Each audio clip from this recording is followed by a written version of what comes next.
Happiness is a choice. If I think I can only be happy if they like me, you're not going to be happy. You can't please everybody. You don't have to please everybody. You don't need everybody's approval to be happy. No matter what you do, somebody's going to disagree with you, and disapproval doesn't have to ruin your happiness. You have that as a choice. You actually do. You don't wake up in the morning and negativity, dysfunction, problems, and issues just randomly pop up. These are the people that you have decided to include in your life. So the outcome of your day, your hour, your minute, your week, your month, and your year, always dysfunctional. It's always draining because these are the type of people you've decided to include in your day-to-day life. Because in a situation where you got a point here is, am I going to please God in this situation, or am I going to please this person? When you take that long look and realize, I'm going to give an account today for every word I say, it's going to change. It's going to give you confidence. It's going to give you courage. It's going to give you the ability to stand up and be a man in a situation that is constantly trying to put pressure on you to be politically correct or socially acceptable.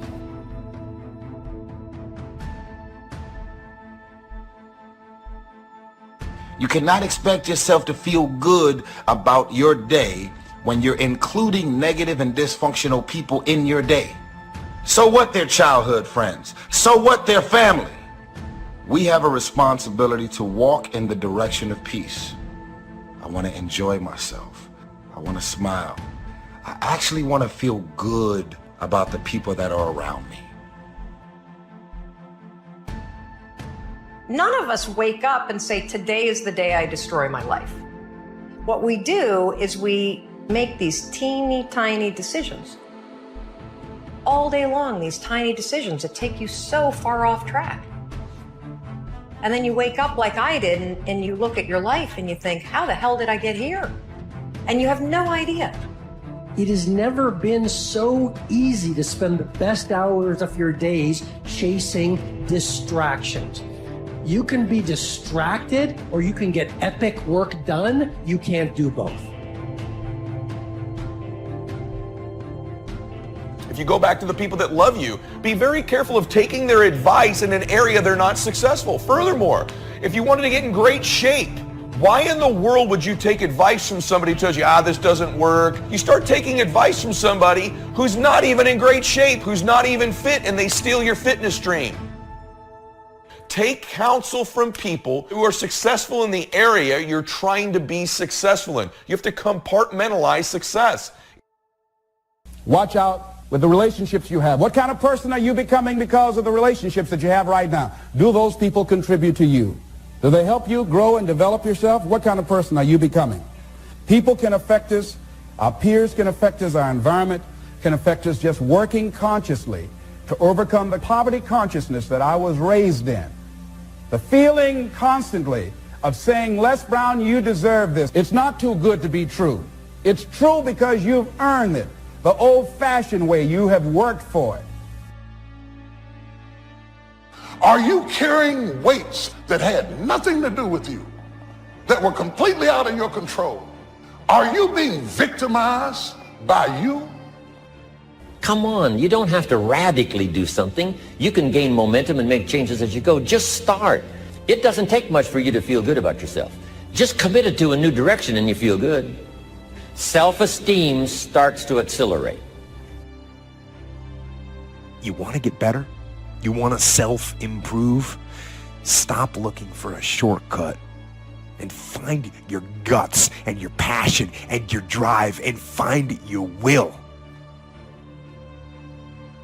With the feeling of running out of time comes pressure, anxiety, fear.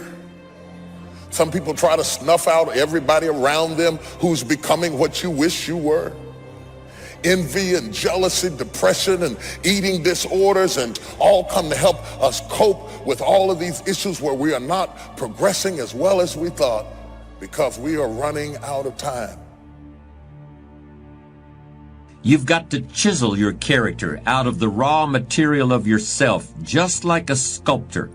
Everything that happens to you, good or bad, is an opportunity for building your character. Character doesn't refer to other people.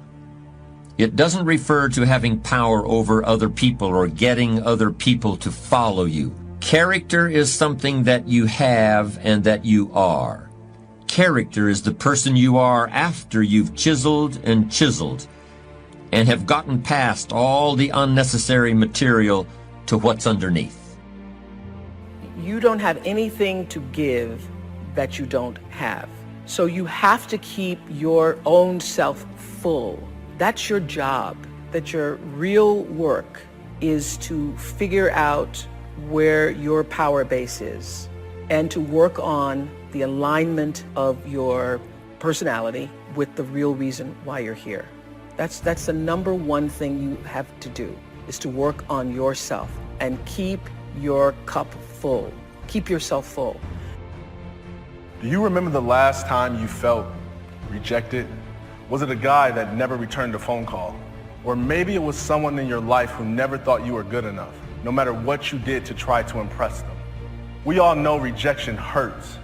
It makes us feel like we're not good enough. It causes us to question ourselves and doubt our future. I submit to you that rejection isn't something we should be afraid of. And it sure isn't something that should make us get discouraged, depressed, or work unhealthy amounts of hours just to prove to the world that we are somebody worth loving and paying attention to. It's always going to be based on the people that you decided to include in your day, your week, your month, your year, your minute, your hour. When you go to sleep at night, how are you going to feel about your day? Stop running around acting as if you don't have a choice. You do have a choice. You love rumors, you love issues, you love problems, you love it. That's why at the end of every night you are drained, because you are submerged yourself in dysfunctional things, people, and situations. Stop running around acting as if you have nothing to do with the people, things, and situations in your life. Because now you start to realize all of these years and I still have not attained what I really wanted to attain in my life. And I am running out of time. You would not hang out with people that talk to you the way you talk to yourself. So get out of your head. Your feelings are screwing you. I don't care how you feel. I care about what you want. And if you listen to how you feel when it comes to what you want, you will not get it, because you will never feel like it. And you need to get outside your comfort zone. It's not about taking risks, it's about getting outside your comfort zone.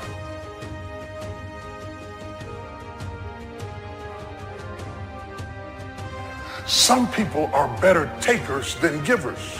If you're gonna draw, give on the level that you draw from.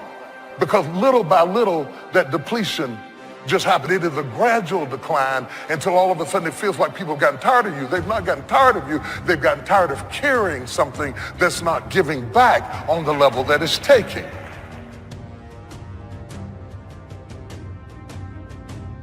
People of character are usually well loved by everyone around them, because character is what's left after charisma is gone. Character is the result of hundreds and hundreds of choices you may make that gradually turn who you are at any given moment into who you want to be. It's something you weren't born with, and that you must take responsibility for making. I wish we lived in a world where people decided to elevate each other instead of knock each other down. I wish that people made a habit out of lifting each other up instead of telling people to stay down. Like, life is too short. Life is too small of a window for all of us to sit there and just tell everybody that we can't. Do you know how powerful it is when someone tells you that you can? When someone believes in you because of who you are and what you're capable of and because you matter. Perspective is vital in a person's life. How we view things is how we do things. And so when a person gives me their viewpoint, I already know what course of action they're going to take. How I view my stuff, how I view my possessions is going to determine what I do with those possessions. I don't think adversity by itself builds character, and I certainly don't think that success erodes it. You can build character by how you respond to what happens in your life. You build character out of certain qualities that you must create and diligently nurture within yourself. But the really amazing thing about character is that if you're sincerely committed to making yourself into the person you want to be, you'll not only create those qualities, you'll strengthen them. Character sustains itself and nurtures itself, even as it's being put to work and tested and challenged. See, when you start growing, when you start changing the way you walk, the way you talk, the way you act, the way you respond to things, when you start saying no, if people can put you on a guilt trip, they will, and use you and abuse you over and over and over again, you got to draw the line. Don't go through life feeling like you're powerless. Victims are people that are powerless. You're not powerless. You are powerful. And an apple a day, committed to finally having a health program that'll make you the healthiest you've ever been in the next 20 years, all you got to do is munch on that first apple. But you munch on that first apple and say, this is the beginning of developing a health program that's going to make me so healthy I'll have the vitality to do whatever I want to do for the next 30 years of my life. You don't need some dramatic vision. Just begin something. That's how easy it is to change your life. You just get back on a better track. It's a small journey to changing direction. I wonder what your life would look like if you went back to your moments of rejection, and rather than cry, get angry, you analyze those moments and reframe them as protection or projection. I wonder if you'd find keys that would unlock new paths in life that are far beyond what you can think or imagine. I wonder if buried beneath your pain and unfortunate circumstances is treasure that you could cash in. Are you going to go through the type of suffering that gets you closer to your dream, or the suffering that moves you further away? It's the unnecessary suffering that these haters put you through that isn't fair to you. It's the suffering of emotion you feel. It's the suffering of fear you feel, of wanting to please everybody. This is what I'd call false suffering, suffering with no finish line. That's not who you are. That's just a perverted use of your power that you aren't satisfied with. And you've got the power to change that. Wherever you are, how, I don't know. But I know you've got the power to do that. It really doesn't matter what has happened to you. See, the only thing that really matters is, what are you going to do about it? That's all that matters. That's all that matters. Meditation won't get you there. Getting better isn't a hack or a trick or a one change that you need to make. Getting better is a campaign. It's a daily, a weekly, it's an hourly fight.